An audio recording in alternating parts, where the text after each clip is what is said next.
Hello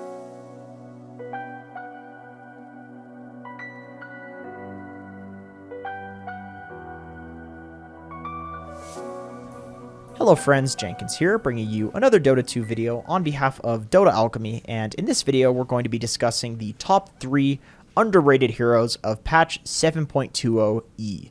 And before I get into it, I want to do a quick announcement, and that's the fact that Donnie and I have replaced the $12 tier on our Patreon with a bi-monthly stream where we're essentially just going to sit down for a night, look at as many replays of that tier of Patreon supporters as we can, do it live, chat with people, and that will make videos that will go on YouTube. But if you want your replays analyzed, we would absolutely love for you to check out our Patreon and support us on there.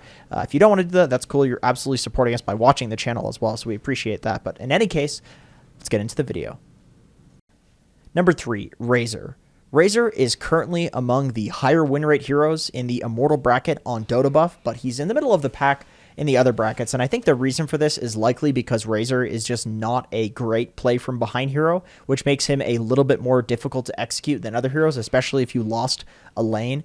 In 7.20, however, he was buffed such that Plasma Field, which was already an excellent ability that everybody was maxing first on Razor, now slows as well by up to 40% for 1.5 seconds, which may not seem like a lot, but when you consider the fact that this is a hero that can do 400 damage in a single hit if he's stolen enough damage, it really does matter, because 1.5 seconds, if that's 2 extra hits, that's potentially 800 damage or something ridiculous like that.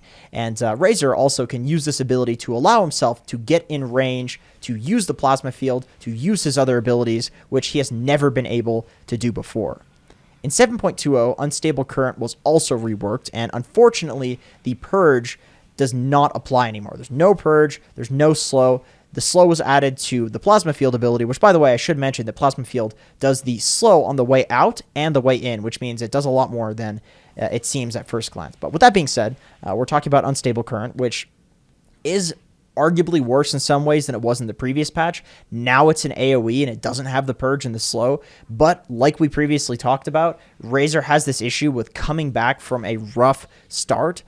With this new Unstable Current, it still gives you the movement speed, it still gives you damage, but now that it's AoE, you can use it to farm very, very quickly. You can farm multiple camps at once with this. It's very, very nice and essentially makes the hero a lot less difficult to execute. On top of the buffs to his spells, Razor is just an excellent trump pick to a lot of heroes that are currently being spammed in pubs. Slark, Phantom Assassin, Axe, Tidehunter, and so forth. He can lane and play against all of these heroes and be favored to win in the lane and in the game. In fact, you can even run Razor as an offlaner right now, which is what I've been doing, and just chase around some Slark or PA and completely ruin their game, and they'll probably feed down in with couriers very, very quickly after you kill them a couple times by stealing all of their damage. In other words, Razor is just great against the current set of heroes that are being played in the meta, and the few games that I've seen this hero picked in my pubs recently, I've seen it absolutely crush. Number 2, Nature's Prophet. Since 7.20, this hero has been getting basically constantly buffed in the letter patches, and even before that, mostly buffed. Most notably, his agility and strength gain is now incredibly high at a staggering 3.3 and 2.6 respectively.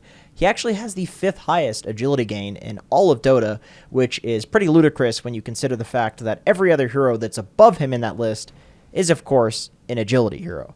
So, as an intelligence hero, you might think it doesn't matter. If he was some Dazzle or Oracle, it wouldn't, but it does matter because he is a physical right-clicker. He loves the fact that he gets armor, which, by the way, in 7.20 is worth a lot more than it used to be, and the armor makes him tankier, which means when he gets himself into fights, because he's right-clicking, he's going to be a lot less susceptible to dying. And then also, of course, you get the attack speed that comes from the agility gain as well, and he builds into raw damage. Raw damage plus attack speed equals a lot of damage in the mid to late game. So another huge change, and in my opinion, the most important change about Nature's Prophet is the fact that Wrath of Nature now bounces 18 times instead of 16. And that means that if there are a bunch of creeps and heroes visible in each lane, you have a far higher likelihood to hit a hero that you want to hit with one of the last ticks of Wrath of Nature. And of course, that matters a lot because it increases its damage by 11% for each bounce. So if you want to gank somebody with this spell, you want to hit them with the last bounce of it, and the more times it bounces, the higher likelihood you're going to hit somebody with that spell if there's a lot of stuff visible on the map. And let me tell you, it really feels good to play this hero and use that spell. Now, like a lot of times in the last patch, you would use this spell and it would just narrowly miss somebody that it would almost one hit with that last tick of Wrath of Nature. And the last tick of Wrath of Nature at level 1 in the spell can actually do 650 possible damage, which is kind of crazy because at that point of the game, that's like 80% of most heroes' total HP. So it's very, very effective for ganking now. So this might not sound like a massive change. If Wrath of Nature hadn't been previously changed to have a 60-second cooldown, this spell used to be considered very broken because people would go for Aghanim Scepter, use it to constantly push in creep waves, and go for ganks and win team fights. And people would actually rush to level 16 on Nature's Prophet as soon as they could so they could have that 60-second cooldown on Wrath of Nature. Now it's 60 seconds at level 1, and these other reasons you can pick Nature's Prophet are there, so he is just kind of overbuffed. On top of all of this, another thing that makes this hero great is the fact that you can build into a crapload of null talismans, Meteor Hammer, maybe a possible Orchid, Treads, and you just do so much damage in the early game, you can transition from a very easy laning stage with the Treants and high base damage into a bunch of towers. And a bunch of towers in the early game in pubs, a lot of the time, just means the game, because a lot of people just can't deal with 2 to 3 towers being taken so early on into the game, where really it's kind of only like Nature's Prophet and Pugna as offlaners that can do that. And I really think Pugna's very, very strong as well. He's just not underrated. But in any case, that's another reason this hero is just incredibly strong right now. Number 1, Sven. Sven has a 55% win rate in pro-level pubs, which is very, very high. I've seen very few heroes that have a win rate that high, especially with how much he's being picked, because I see quite a few offlaners right now grinding this hero to get top 100. I think a big reason this hero is so strong is because it can be played as a support, as an offlane, and as a carry, which makes him extremely versatile and excellent first pick material, which is great for pubs. However, I should say that Sven is mostly being played in the offlane position right now, and sometimes as a support. The reason for this is because he absolutely loves the current set of offlane utility items that everybody is buying, like Crimson Guard, Vlad's Blink Dagger. These items synergize perfectly with his new Warcry ability, because the Warcry ability, it considers damage reductions first. So if you give people a bunch of armor from auras, or if they have a bunch of armor, naturally, you are going to be reducing a shitload of damage with that Warcry. It basically gives them HP against physical damage, which is very, very good scaling into the late game. It feels like your team is just unkillable if you're a farmed Sven. Sven's biggest issue also in previous patches was the fact that he gets kited. This is like Sven's notorious weak point, but as an offlaner or as a support, it doesn't matter if you get kited. In fact, you probably want to get kited. You want the enemy team to focus their abilities on you, because you're still going to walk into the fight, you're still going to stun, you're still going to provide your utility. You're not a damage dealer that needs to hit people. You're just a utility hero. So if you're getting kited, that's great. If you're not getting kited, well, then you'll do damage with your God Strength. Also, 1 point in Great Cleave, just due to how much it's gotten buffed in the previous patches, due to Sven being very bad as a carry. 1 point in that will give you enough to farm in a game if you are behind and you need to catch up, or if you're ahead and you just want to be greedy, kill creep waves, and so forth. On top of this, and probably most importantly, Sven's stun is simply quite possibly the best stun in the game.